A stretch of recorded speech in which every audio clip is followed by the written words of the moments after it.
ॐ यथाग्निर्दाहिका शक्ति रामकृष्णे स्थिता हिया सर्वविद्या स्वरूपां शारदां প্রণমাম্যহম।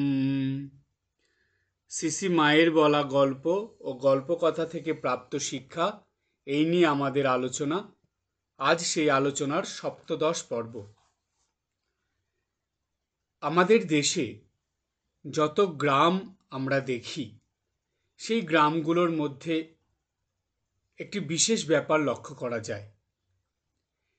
সেই গ্রামগুলোর মধ্যে কোনো এক দেবতা বা দেবীর মন্দির থাকে, যেই মন্দিরের প্রতি বা সেই মন্দিরের দেবতা বা দেবীর প্রতি সেই গ্রামের মানুষদের অগাধ ভক্তি, বিশ্বাস এবং ভালোবাসা দেখা যায়। সেই গ্রামের মানুষরা সেই মন্দিরে কোনো উৎসব অনুষ্ঠানে সবাই যেন আনন্দে মেতে ওঠে।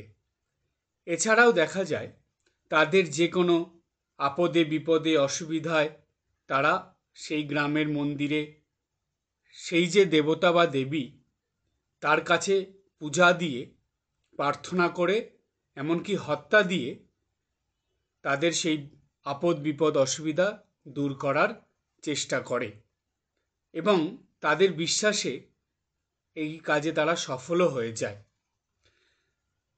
জয়রামবাটি গ্রামে সেরকম এক দেবীর কথা আমরা জানি। তিনি হলেন সিংহবাহিনী দেবী। এই সিংহবাহিনী দেবীর প্রতি জয়রামবাটি গ্রামের প্রায় সকল গ্রামবাসীরই প্রচণ্ড বিশ্বাস, ভক্তি, ভালোবাসা, নিষ্ঠা দেখা যায় এবং এই দেবীর কাছে পূজা দিয়ে, প্রার্থনা করে, হত্যা দিয়ে এখানকার মানুষরা তাদের বিপদ আপদ অসুবিধা দূর করার চেষ্টা আগেও করেছে, এখনও করে যায় এবং এতে তারা সফলও হয়। এই যে দেবীর কাছে প্রার্থনা করা, মানত করা বা হত্যা দেওয়া, সেই ঘটনাটি আমরা শ্রীমায়ের জীবনেও পেয়ে থাকি। সিংহবাহিনী মায়ের সঙ্গে বা সিংহবাহিনী মায়ের মন্দিরে আমাদের জগৎজননী শ্রীমা সারদা দেবীর যে ঘটনা, সেই ঘটনাটি শ্রীমা নিজের মুখে গল্পের মতন করে ভক্তদের কাছে বলতেন। আমরা এখন সেই ঘটনার মধ্যে যাব এবং সেই ঘটনার থেকে শ্রীমা কী শিক্ষা আমাদের দিয়েছিলেন সেই শিক্ষা সম্বন্ধেও জেনে নেব। জয়রামবাটি গ্রামের জাগ্রতা দেবী সিংহবাহিনী কঠিন আমাশয় রোগে আক্রান্ত হয়ে শ্রীমা সারদা দেবী জয়রামবাটিতে এসেছেন। এখানে এসে মা গ্রামের দেবী সিংহবাহিনীর কাছে রোগ নিরাময়ের জন্য হত্যা দিয়েছিলেন। কারণ রোগ নিরাময়ের জন্য দেবস্থানে মানত করা বা হত্যা দেওয়ার প্রথা বহু প্রাচীন ও গ্রাম্য প্রথা। আমাদের মায়ের দেবী সিংহবাহিনীর কাছে হত্যা দেওয়ার ঘটনা শ্রীমা নিজে মুখে গল্পের মতন করে ভক্তদের কাছে প্রায়ই বলতেন। শ্রীমা বলতেন, আমার অসুখের সময় তখন সব শরীর ফুলে গেছে, নাক দিয়ে কান দিয়ে রস ঝরছে। এই রকম অবস্থা দেখে ভাই উমেশ বললে, দিদি, এখানে দেবী সিংহবাহিনী আছে, হত্যা দেবে? আমি রাজি হওয়াতে সেই ভাই অর্থাৎ উমেশ আমাকে নিয়ে গেল সেই মন্দিরে, অর্থাৎ সিংহবাহিনী মায়ের মন্দিরে ধরে ধরে নিয়ে পৌঁছে দিল। তখন পূর্ণিমার রাত, কিন্তু আমার কাছে অমাবস্যা, চোখে দেখতে পাই না, জল পড়ে পড়ে চোখ গেছে। সিংহবাহিনী মায়ের কাছে গিয়ে মায়ের মারতে, মারতে মানে হলো দাওয়াতে, মানে মায়ের মন্দিরের সামনে, ওইখানেই পড়ে রইলুম।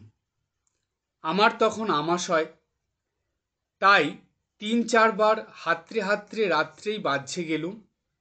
ভাই উমেশের ভিক্ষে মা ছিল ওইখানেই, অর্থাৎ সিংহবাহিনী মন্দিরের কাছে তার ঘর। সে মাঝে মাঝে গলা খ্যাকারি অর্থাৎ কাশির মতো শব্দ দিত, যাতে আমি ভয় না পাই। এইভাবে সিংহবাহিনী মায়ের কাছে পড়ে রইলুম। কিছু সময় পর একটি ঘটনা ঘটল।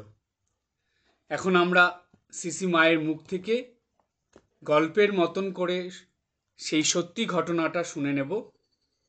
শ্রীমা বললেন, কিছুক্ষণ পরে সিংহবাহিনী মা কামারদের একটি মেয়ের বেশে রাধুর মতো অত বড় মেয়েটি আমার মার কাছে গিয়ে বলছে, যাও যাও, উঠিয়ে আনোগে, অমন অসুখ তাকে ফেলে রাখতে আছে, এখনই আনোগে, এই ওষুধ দিও, এতেই ভালো হয়ে যাবে। এদিকে আমার কাছে এসে আমাকে বললে, লাউ ফুল নুন দিয়ে রোগড়ে তার রস চোখে টোপ অর্থাৎ ফোঁটা দিও, ভালো হয়ে যাবে। তারপর আমার মার যে ওষুধ পেলেন তাই নিলুম, আর লাউ ফুলের রস চোখে টোপ দিলুম। টোপ দিতে যেমন জাল পুকুরের ময়লা টেনে আনে, তেমনি চোখের ময়লা টেনে বার করে দিলে।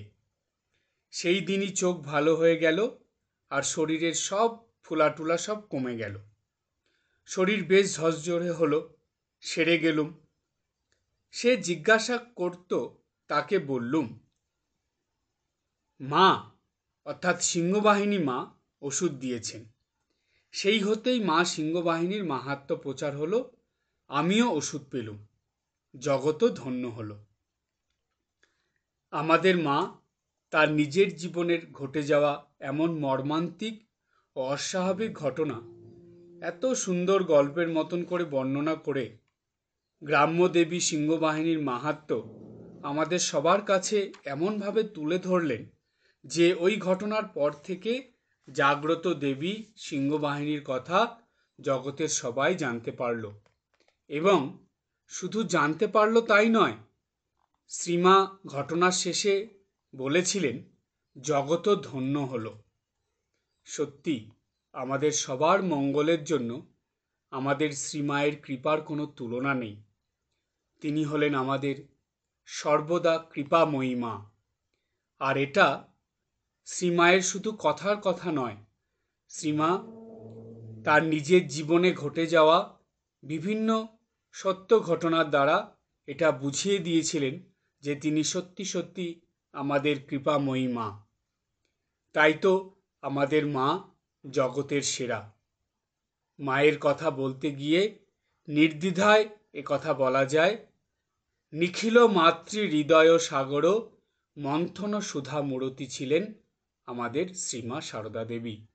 তাই মায়ের কথা শুনে এবং মায়ের কথায় সম্পূর্ণ বিশ্বাস রেখে আমরা যদি নিত্যদিন ভোর থেকে রাত পর্যন্ত চলতে পারি বা চলার চেষ্টা করি এবং সর্বদা যদি মায়ের স্মরণ মনন রাখতে পারি, তাহলে শ্রীমায়ের কৃপায় আমাদের এই জীবনও ধন্য হয়ে যাবে। আজ এই পর্যন্ত। সবাই ভালো থাকবেন, হাসি খুশি আনন্দে থাকবেন। ওম জননীং শারদাম দেবীম রামকৃষ্ণম জগদ্গুরুম পাদপদ্মে তয়ো শ্রিত্বা প্রণমামি মুহুর্মুহুঃ।